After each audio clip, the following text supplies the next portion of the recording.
It's not just about traveling cheap and having fun. It's also about the impact that you have when you visit places. Whenever you go to a different country, you're visiting someone's home, right? So treat it with the same respect as if you would want your friends to treat your home.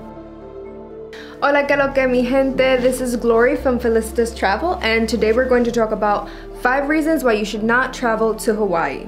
And we're going to dive right into it. So reason number 1. The tourism economy is one of the main contributors of homelessness in Hawaii. Hawaii has the highest rates of homelessness of all states. And I know how counterintuitive it feels to think of a state that so highly depends on the tourism economy. You would think that it's contributing if you do visit, but it actually doesn't benefit local Hawaiians or native Hawaiians. It's actually perpetuating homelessness. A lot of the money invested towards the tourism industry comes from out of state. It doesn't come from Hawaiians. This excessive investment in specifically tourism and tourism related infrastructure has made housing unaffordable for most Hawaiians, and again specifically native Hawaiians. The money generated by this investment into tourism, it's just leaking out of state. It's going back to the people that invested that are out of state. It definitely doesn't benefit most native Hawaiians. And before I proceed to step number 2, I would highly suggest that if you're on TikTok, search people that live in Hawaii talking about this. They don't want people visiting Hawaii. They don't want tourists. And I just wanted to show you, this is TikTok, right? These are all the videos talking about please don't visit Hawaii.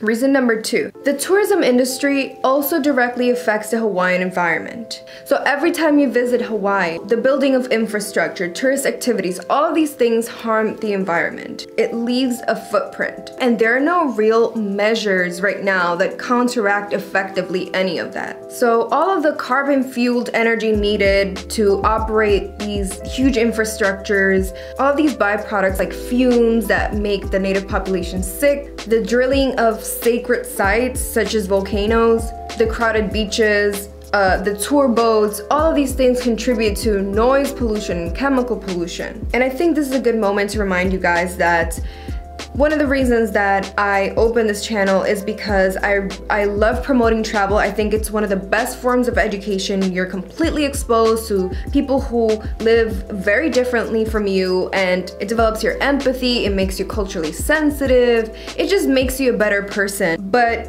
before you engage in it, I think it's really important that you understand that there's an impact when you go to places. And one of the things that I promote besides making travel accessible, which is why I do the budget travel videos, it's ethical travel. And that means sustainability, it means cultural understanding and respect. So when you visit places, you should try to have a neutral to positive impact anywhere you go, right? Those places should not be worse because you went there. And that applies to anything from interacting with people from that country to the environment of that country. So I think it's really important that we respect what natives are saying, that they do not want tourists there right now. Like that should not be something we question. That should not be something we challenge. I see so many people just completely disregarding natives, saying don't come here, don't come to Hawaii.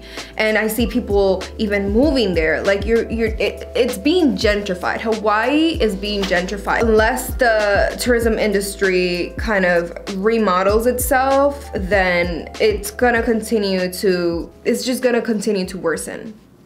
And talking about gentrification, reason number 3, a lot of the infrastructure that's being built, a lot of these constructions of new resorts and hotels, and it displaces a lot of people entire generations, villages of people who are local to Hawaii and who have lived for, who knows, centuries maybe, like their ancestors had lived in those lands and they're just displaced. And you know, it's so complicated. I'm not going to go over all the legality and the history of it, of how it works. I might leave a link to an article that I wrote if you want more information about it, and I will leave references down below. But basically this is common practice when it comes to like building infrastructure in Hawaii. They just displace people that live in those lands. And I think it's important to note that for the past decade, every large tourism development has been resisted by Hawaiian organizations. That's a big statement right there. That tells you a lot. So basically what I'm saying is the tourism industry right now, it hurts the Hawaiian population, their environment, and even their culture, right? Like all of these sites being drilled, like these sacred sites, it's quite frankly ridiculous how they just get away with it. And again, you would think that it's benefiting the economy of Hawaii, but that's only in paper. Like it's not trickling down to the people that need it, which is like the majority of Hawaiians, right? The locals. So basically it's perpetuating poverty. Reason number 4, the pandemic, COVID. It's still happening, right? It hasn't gone anywhere. And all of these issues that I've been talking about, COVID has exacerbated them. It's just made it worse. Because so many tourists have gone during the pandemic to Hawaii because it's convenient, you know, it's a US state. But then, you know, the local community is so affected by it. Like their hospitals, the public health system, like it's being oversaturated. And reason number 5. For the past few years, Hawaiians have been trying to pass green taxes. And green taxes have not been passed, and the ones that have been are not effective. So what are green taxes? It's basically a tax that you pay as a tourist, and it offsets any negative impact to the environment that your visit there might cause. And that is a very simplistic explanation of what it is. So these green fees, they were proposed as a way to transform the tourism industry. And there's very little information about like the latest updates. I can't actually find that much information online for some reason. Like I really have tried my best. I've been following this news for a while now, and the last thing that I know is that they passed a green tax on December 14th of last year, and it's called the Transient Accommodations Tax, TAT. And you would think that's a good thing. However, when I read about it, it's saying that this new state law will allow each county to collect the tax and decide what to use the funds for. That's a problem right there, because the taxes that were proposed initially that have been, you know, underway for so long, they're proposing to charge $20 for tourists, and the purpose would be to fund workforce programs and services that promote certain environmental goals, and establishes a conservation workforce special fund. And then the SB 1312 would establish a Hawaii Workforce Special Fund to meet the goals of the Aloha Plus Challenge. And you know, the Aloha Plus Challenge is really important because it's a leadership commitment supported by the UN to attain 6 sustainability targets by 2030. If you know anything about what's happening with climate change, how urgent it is, you would understand how important these fees are. They would really help remodel Hawaii's tourism economy. And I think most importantly, these should be led by Native Hawaiians. And basically what they would help do is they would help with the current economic crisis. They would cover the gap in conservation investment, and also really important, that revenue can be leveraged through green bonds and then fund large-scale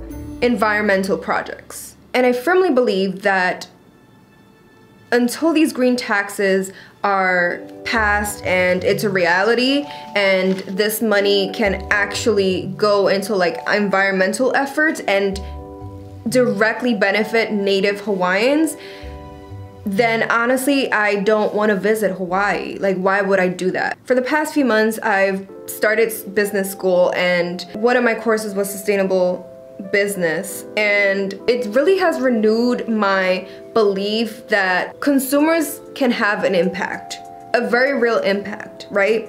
It's not just governments that change the world, it's not just businesses, and it's not just consumers, but everyone can do their part. And just because something is going toward conservation efforts doesn't mean that it can't be monetized, that it can't help the economy. It has to go hand in hand. If we are to beat all of these climate challenges that we have, We have to do it. There's no way around it. And as a consumer, I want my money to go to these efforts. So green fees are like a really important tool that travelers can use to voice what is important to us, to voice what our values are and what we are willing to invest our money in. The market is always all ears. Businesses are always very, very sensitive towards these trends. If more people decide I'm only gonna visit countries that have these green fees, they're gonna start to listen. Governments are gonna start to listen. They're gonna start to implement these green fees. Actually, right now in the world, there are only 14 places that charge a green fee. And I feel like if more of us decide to prioritize visiting countries that have these green fees and that implement ecotourism models like Costa Rica, this will motivate governments and businesses to align to those values. It will definitely pressure them to reshape their tourism industries so that it's one that centers conservation, that centers the natives of those countries, of those places, and just like supports the local people and culture. That's just so important. Like, that's the reason we travel. We want to see the mountains of Chile and, like, you know, the jungles of Costa Rica and the deserts of Egypt. You know, that's what really attracts us to travel the world. That's a large part of it, and like the people that live there, and that's the point. So I feel like if you're someone that is passionate about traveling, you should be passionate also about sustainability and ethical travel. So please don't visit Hawaii. Let's just wait. Let's see developments. Once I hear natives saying that they want us back, I will go to Hawaii. Trust me, I'm dying to go to Hawaii. Like, it's such a beautiful destination. There's a reason so many people dream of going there. But there won't be a Hawaii to visit if we destroy it this way. I really hope you guys understand why I'm so passionate about this. I hope you feel the same way. I hope you understand why it's so important to invest in these kind of efforts, sustainability, and also like in just understanding why ethical travel is so important. I really truly hope that I'm able to communicate that and inspire that in every video that I make, because you know, it's not just about traveling cheap and having fun.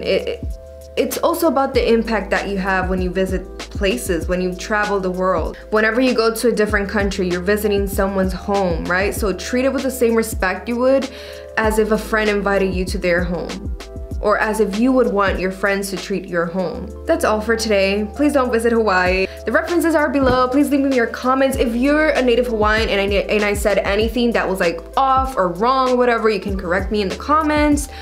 I'm always trying to learn more about this. There's not much information online. I really try my best to be updated and find the most credible information, but please, I'm so open to be corrected or be informed about, you know, things that I might not know. So if you're native Hawaiian, I would love to hear from you in the comments. That's all for today. See you next time. Bye.